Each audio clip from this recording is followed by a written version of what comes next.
All right, thank you, Matthew. I really appreciate you coming to do that because I am trying to improve my game. I've been a breaker for quite a while. Let me see if I can find my presentation. There we are. I've been giving a lot of talks, and attack is easier than defense. So my talks are always the same. I have this new attack. It blows everything away. Ha, ha, ha. And if you don't like it, tough. You have to wait for Microsoft to patch it or something. Basically, you're hosed, which is a common message you'll hear at DEF CON and other conferences, but I'm trying to move up. So I've told you this stuff. By the way, there are some defenses. See, I'm trying to move into defense, which is tougher. Most of the time, defense is difficult. Now, if you want to block those router advertisement floods, you could turn off IP version 6. That will protect you, but IP version 6 is necessary, and it does things you probably want, like home groups and direct access. You can turn off router discovery with a netsh command at the command line, and that will mean that your machine does not does not do anything when it gets RAs, and it will protect it from this attack. It'll mean you have to put a static IP version 6 address on it, which is probably the right thing to do on a server. You can block it with the Windows firewall, and you only accept router advertisements from the authorized router, and that will protect your clients, although it's pretty easy to defeat that by just making rogue router advertisements that appear to come from that source address, but it will stop the attacks to some extent. And Cisco makes a switch with RA Guard. Cisco patched their own vulnerabilities for this as soon as they were told by Mark Hausa, and they made a proprietary protection for your network. So if you buy a Cisco switch with RA Guard, okay, good. Right on time here. Anyway, you can evade that pretty easily. By putting in fragmented router advertisements, we'll go right past Cisco's RA Guard. So for every defense, there is another attack. But anyway, as far as defending, my conclusion has been for a long time, the only reason your website is up is because nobody hates you. If even one person hated you, you'd be down. That's what the Jester proves. That's why I think the Jester is so important for network security. He proves that just one angry man can take down a lot of websites, and you're helpless, basically.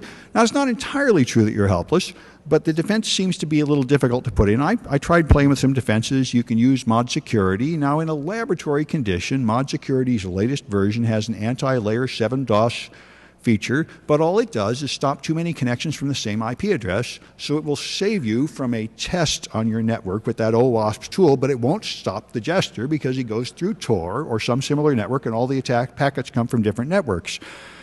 You can pay a service like Akamai to protect you, and they'll use a few tricks to protect you. You can put in a load balancer. Load balancers will protect your server by only letting complete requests make it to the server.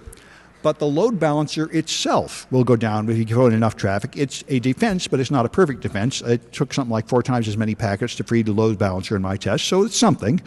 You can also do things like counterattack. HD Moore had a good one here. Somebody tried attacking him with a botnet, so he pointed his DNS address back to their command and control server, so they blew themselves away. And that's effective, of course, but it does mean your site is down while it's happening, and it's questionably legal. I mean, now he's taken the flame, just like if I had a shield and I reflected bullets back to shoot back at the bad guy shooting at me. I don't know. Anyway, there may be some legal issues there, but it did work, and it'll work against flood attacks like Anonymous with their low orbit ion cannon.